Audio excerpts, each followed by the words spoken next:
No, I can't promise that. I don't think there are many fans who could promise that. Sorry guys, I'm talking to my producer. He's a jerk. Because this was a really good episode. It seems like 3/4 of the fandom is raving about it. And that's impressive because this is a Cutie Mark Crusader episode. The Crusaders are a mixed bag. Some fans love them and think they're really cute, others find them annoying. Unlike the main 6, these 3 tend to create their own problems without external factors, which is usually what happens with little kids. And then they find a solution and grow because of it. The biggest mistake with these characters was the showstoppers, where we learned what their special talents were before they did. That's not great for dramatic tension. But that isn't a factor in Flight to the Finish, so it's a moot point for me. I already said I can't promise not to go all fanboy over this episode. Oh, nuts to professionalism. I'm not Miss Harshwinny, and quite frankly, there's nothing you can do to stop me.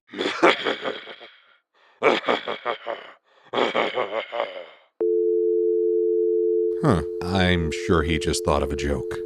We've got hearts as strong as horses.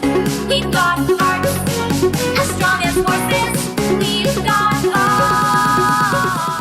Our episode starts off with Cheerily's sole purpose for this episode, which is too bad. After her role in Hearts and Hooves Day, I've been hoping we could see her in a non-insane capacity. What I was not expecting was the return of Miss Harshwinny, whom I had dismissed as a one-shot character in games ponies play. Yet the more episodes we see, the more I tend to think of seasons 3 and 4 as the same season, with a long pause in between. So many things set up in season 3 are payoffs in this season. It's making me reevaluate my opinions. Harshwinny's on hand to talk about what is this strange animation with her mouth? I can't look away. It's so unique. I can't.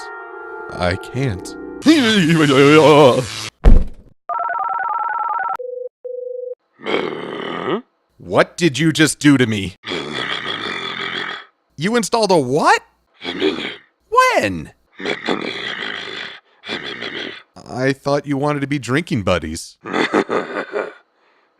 So, how many volts are we talking here?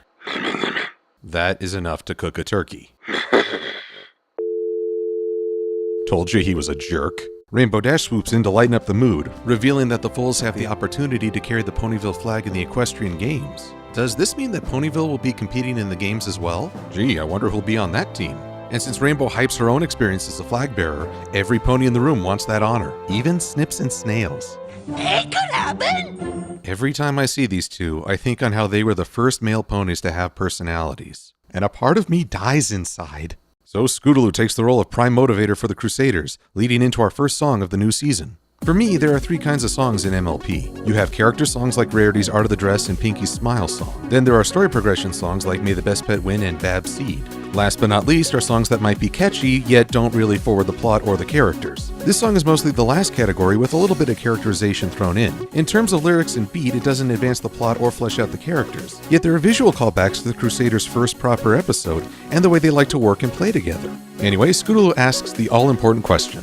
What's special about Ponyville? Let's see. It's the home of the newest princess and national heroines. It supplied water for the weather, is located near the most dangerous part of Equestria, and was the capital of chaos for a time. It's a place where different kinds of ponies live together as friends. Oh, I was getting to that. It was number 47 on my list. So they designed a killer routine based on this theme. And the only thing keeping Rainbow Dash from fangasming is Harshwinny's threat that Rainbow might lose her job as team coach. Which would be too bad because then we wouldn't get to see Rainbow Dash in her cap and whistle, which I love because...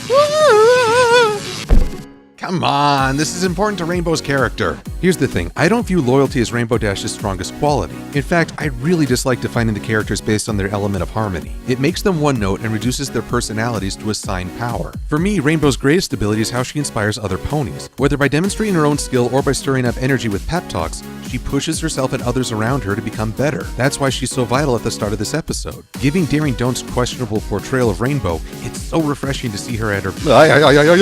Yet not every pony is as pleased as Rainbow Dash, whose attempts at professionalism are pretty entertaining. Diamond Tiara and Silver Spoon are at a loss for how they can top this trio's performance. So Diamond Tiara hits a new low. You have a Pegasus pony who can't even fly! You know, I never really cared about Diamond Tiara.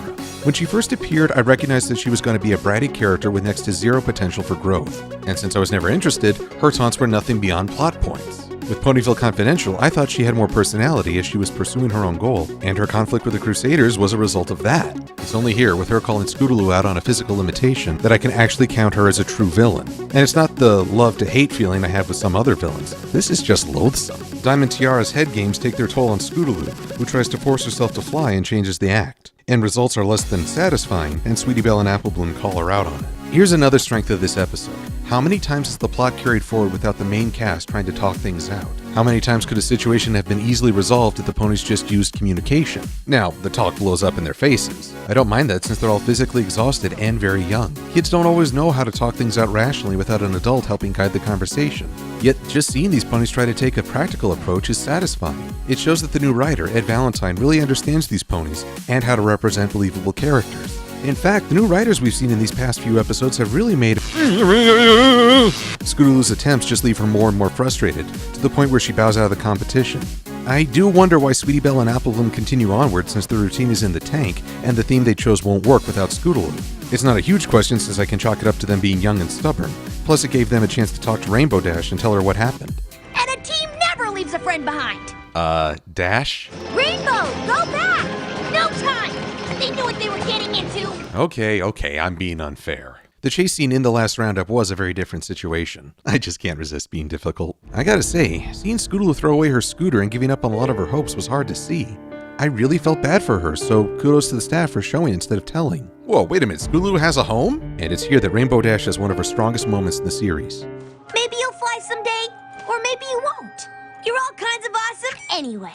Lauren Faust stated in an interview that she did not believe that Rainbow Dash had the maturity to serve as a sister or mentor to Scootaloo. I would have agreed with this in Season 1, yet I think this episode shows that Rainbow Dash has grown. Her message to Scootaloo isn't about disabilities or limitations. Rather, she's stressing that Scootaloo isn't defined by her abilities and that she's still a wonderful individual because of who she is. This is doubly important since we've seen other Pegasi giving Fluttershy a hard time for being a weak flyer. Rainbow is coming across as a mature and supportive individual without appearing out of character. And that's what makes for a great episode. Even though she's not the main focus, Rainbow is developing in a great way. Her confidence and friendships restored, Scootaloo shows the world just how good she is. And suddenly I realize that I've got a weird way of looking at this show, because I'm not questioning how she's able to travel that fast, or why skis work on dirt and grass, or how one filly can either catch up with a train or spirit her friends all the way to the Crystal Empire.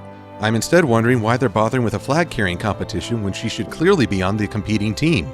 Seriously, she'll bring home the gold! We don't get to see the final routine, though I don't consider that a huge loss. The flag-carrying competition was an external conflict to give rise to Scootaloo's own doubt. It's not the true focus. And we don't see Diamond Tiara or Silver Spoon get a shotgun blast of karma. Again, not a deal breaker for me since I know that they'll have to sit on the sidelines while the Crusaders take the field. For me, this feels like the Crusaders have taken their first real step towards earning their marks. They came together as a group, focused on the task instead of the dream, and helped draw out one another's strength. Plus, this episode gives us another overarching plot for the season. While Twilight and company try to solve the riddle of the box, the Crusaders are going to have to get ready to be the official flag bearers. For all we know, there may be more prep work to do and more opportunities for them to grow. This episode has become a contender for my absolute favorite. The character conflicts are believable, the emotions feel genuine, and all of our protagonists have a chance to learn and show us how they've grown. Honestly, I really can't say enough about how much that hurts. Seriously, I think my producer is just upset that his last reboot didn't do half as well as My Little Pony. I'm Silver-Quill. Thank you for watching.